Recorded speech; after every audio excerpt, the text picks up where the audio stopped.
Halo guys, pada hari ke-22 ini kita akan membahas tentang manajemen keamanan cyber, terutama di attack surface dan attack vector. Manajemen keamanan cyber ini adalah istilahnya bahasa manusianya dari cyber security. Kalau misalkan biasanya teknisi-teknisi itu melihat ke source code, kemudian melakukan percobaan serangan, melakukan defending dengan incident response yang mana itu tidak dalam bahasa Indonesia ataupun bahasa Inggris ataupun bahasa-bahasa manusia. Itu adalah bahasa-bahasa yang dimengerti oleh komputer. Pada hari ke-22 ini, manajemen keamanan cyber, kita mencoba untuk membahasakan cyber security dari menjadi bahasa manusia. Yang pertama ada kalau misalkan manajemen keamanan cyber itu nggak akan lepas dari yang namanya manajemen attack surface. Attack surface itu adalah permukaan serang dari targetnya. Contoh misalnya gini, kalau misalkan perusahaanmu punya website, kemudian punya email server, punya DNS server dan sebagainya. Nah, itu merupakan permukaan serang karena permukaan server-server itu yang menghadap langsung ke internet itu bisa dijadikan tempat masuk lah istilahnya atau permukaan permukaan untuk masuk lebih lanjut lagi ke dalam perusahaan kamu apabila ada serangan cyber ya. Maksudnya dari attack surface ini adalah layanan yang terlihat di internet atau ya nggak hanya layanan ya, bisa juga manusia nih. Maksudnya manusia kan bisa dikirimkan seperti halnya kemarin yang kejadian BRI itu kan ada ini ya ada phishing lewat WA gitu ya untuk apalah yang menambah biaya layanan menjadi 150.000 atau apa gitu kan. Itu juga jadi manusia juga merupakan permukaan serang dari serangan cyber. Yang kedua ada attack vector. Attack vector ini adalah metode atau alat atau software lah yang digunakan untuk melakukan serangan cyber. Ya contohnya phishing email, kemudian denial of service, kemudian juga mungkin ada burp suite atau misalkan kalau atau yang lainnya berkaitan dengan tools dan metode itu dinamakan attack vector. Jadi ini semacam ya dari sisi penyerangnya ya kalau attack vector. Kalau kita lihat attack surface itu dari sisi targetnya atau dari sisi pemilik layanan. Dan buat teman-teman yang namanya attack surface reduction atau istilahnya manajemen attack surface itu sangat penting di dunia cyber security. Sebagai contoh seperti ini, apabila ada port yang tidak digunakan ya ditutup aja portnya, nggak usah lah dibuka-buka. Kemudian menggunakan password yang aman, kemudian juga pastikan tidak ada kredensial pada dokumen yang sifatnya publik. Misalkan kita unggah dokumen gitu ya, tapi ada username password di sana dan bisa diakses dari internet lagi. Ini udah tinggal nunggu diserang aja kalau gini. Biasanya yang sering sering ada ini ya kredensial itu antara pada GitHub atau pada dokumentasi gitu yang bisa diakses dari internet, tapi pemiliknya itu nggak tahu kalau kredensialnya itu bisa diekstrak. Kemudian ada email protection gitu kan untuk mencegah phishing email. Jadi secara teknologi gitu kan apabila ada email-email yang sifatnya mencurigakan gitu ya langsung dihajar. Nggak boleh masuk gitu.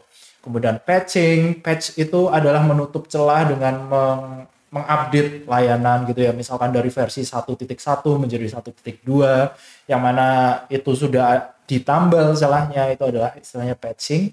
Kemudian ada security awareness juga dan phishing assessment. Di sini dua ini berkaitan untuk mencegah serangan-serangan yang menuju ke arah manusia. Contohnya phishing, social engineering gitu ya. Sehingga karyawan-karyawan kita gitu kan yang bukan orang security itu juga paham bahwa cyber security itu bukan melibatkan orang teknis saja tapi juga seluruh orang, seluruh pegawai yang ada pada kantor. Lalu banyak orang yang mengatakan seperti ini ya, elemen dari cyber security itu bukan sekedar teknologi aja gitu ya, bukan dari sisi teknologi. Kita pakai firewall, kita pakai anti malware, kita pakai antivirus dan sebagainya yang wah-wah harganya sampai bermiliar-miliar gitu kan. Tapi kalau misalkan eh, orang di kantor kita masih suka sembarangan membuka email dan kebetulan lagi buka email phishing, ya itu tetap aja ya. Kita investasi security sampai berapa M juga, mau sampai berapa triliun juga sama aja gitu kan.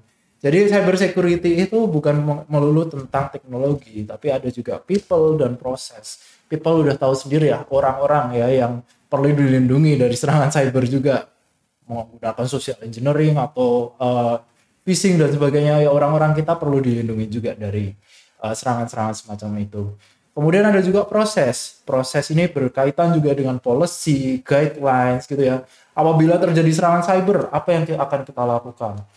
Kita punya layanan seperti ini. Apa yang harus kita gunakan untuk melindungi layanan tersebut? Jadi sebenarnya ya, sebelum kita implement teknologi, kita harus implement prosesnya terlebih dahulu supaya ada guideline yang jelas. Supaya kita nggak overspend, overinvest di teknologi, dan juga nggak underinvest di teknologi. Jadi kita langsung masuk ke dalam labnya. Nah ini dia untuk labnya hari ke-22 Attack Surface Reduction. Coba kita view site. Ini challenge-nya semacam hari yang pertama kalau nggak salah ya, yang menjawab pertanyaan gitu ya. Jadi di sini ada beberapa attack vector dan ASR itu adalah attack surface reduction yang bisa kita lakukan. Nah oke. Kita lihat dari yang pertama dulu ya, attack vector pertama. Bandit Yeti mengidentifikasi open SSH port pada Santa web server gitu. Nah, kita diminta untuk ini ya, aksinya ini apa ya? Aksinya ini apa? Oke. Kalau dilihat yang nomor satu ini agak ambigu ya. Kadang kan SSH port kan kepake ya. Coba kita jawab terakhir. Yang kedua, ada sebuah dokumen file dengan malicious makro yang dibuka oleh user. Nah, makro ini adalah semacam bahasa pemrograman ya yang ada pada file-file seperti file Microsoft Word, Microsoft Excel, PDF gitu ya. Makro ini bisa dipakai untuk eksekusi sesuatu, bisa ada bahasa pemrograman sesuatu di sana yang bisa melakukan sesuatu. Dan kadang virus itu menggunakan makro ini. Jadi ketika dokumennya dibuka, dia akan melakukan sesuatu. Nah, itu dia makro. Jadi kita bisa lihat ya, security policy untuk memblokir makro pada Santa Network gitu. Cobanya yang ini. Oke. Kemudian ada sensitive data yang terlihat pada file sharing website. Nah, ini berbahaya ya. File sharing website itu, iya, contoh aja kayak GitHub, kemudian Google Drive. Ada dokumentasi misalkan, atau ada code yang nggak sengaja ada kredensialnya di sana yang ikut ke-share. Ada API token dan sebagainya. Ini kan berbahaya ya. Bisa dieksploitasi oleh orang-orang yang tidak bertanggung jawab gitu kan. Jadi coba ini ya. Jadi kita harus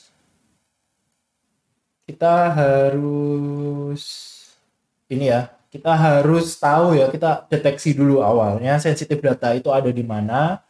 Kemudian kita coba hilangkan sensitif data yang tertampil di sana. Kemudian spoof phishing email are sent to Santa's employee. Oke. Jadi ini berkaitan dengan ini ya, phishing ya. Ini berkaitan dengan teknologi ya. Ada phishing protection yang diimplementasikan di sana ya. Jadi kalau misalkan ada email mencurigakan nanti langsung diblokir oleh phishing protection ini. Kemudian password brute force attacks attempted on Santa's account. Oke, jadi brute force itu gimana ya? Bisa dihindari dengan cara kita membuat password yang aman. Kita nggak pakai password yang sudah ada di word list dunia lah, istilahnya gitu. kita nggak pakai password yang kurang dari misalkan 10 karakter gitu ya. Dan kita menggunakan password dengan kombinasi huruf besar, huruf kecil, angka, dan tanda gitu. Itu adalah cara untuk menghindari dari brute force.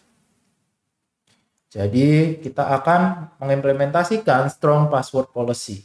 Strong password policy ini nanti akan berkaitan pada proses ya. Kalau kita lihat di atas juga ya, security policy itu juga berkaitan dengan proses. Kemudian Santa's employee finds USB flash drive in the parking lot. Nah, ini biasa nih kayak scene-nya dari Mr. Robot yang mana Elliot Anderson menyebarkan flash disk di kamar mandi. Kemudian dia bisa mengambil alih komputer orang yang komputer orang yang menggunakan flash disk tersebut, atau begitu flash disknya dicolokin, komputernya keambil alih lah gitulah. Jadi di sini kita buat sebuah app locker ya. Jadi yang namanya program itu di whitelist terlebih dahulu ya. Kemudian jadi nggak semua program itu bisa diinstal, nggak semua program bisa dijalankan di dalam komputer kantor. Jadi ini sisa unnecessary port are closed ya. Jadi ternyata yang nomor 1 di sini open SSH port, di sini maksudnya dia ingin ditutup gitu ya. Jadi emang kalau kita lihat pertanyaannya agak ambigu sih, karena yang namanya SSH itu juga penting gitu ya. Masa kita tutup serta-merta begitu aja. Tapi ternyata karena jawabannya tinggal 1 ya kita jawab itu aja. Oke. Kemudian kita udah punya armor ya di sini untuk attack surface reduction.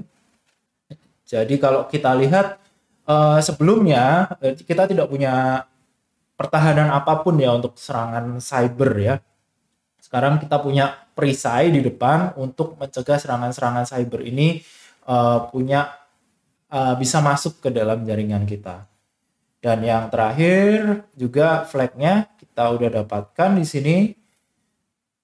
Jadi tetap aja ya, kalau misalkan kita udah bekerja keras untuk menghilangkan attack surface, kita udah mengimplement proses, kita udah implement teknologi, investasi besar, tapi kalau misalkan usernya itu menginstal sembarangan software dari internet, apalagi software bajakan, nah itu tetap sama aja, nanti penyerang tetap bisa masuk ke dalam jaringan di dalam komputer kita. Jadi kita ambil dulu flagnya. Lesson learn-nya adalah ya cyber security sekali lagi nggak hanya berkaitan dengan teknologi doang, nggak berkaitan dengan proses doang, tidak berkaitan dengan orang doang, tapi ketiga elemen tersebut akan saling punya andil dalam menjaga keamanan cyber di lingkungan teman-teman.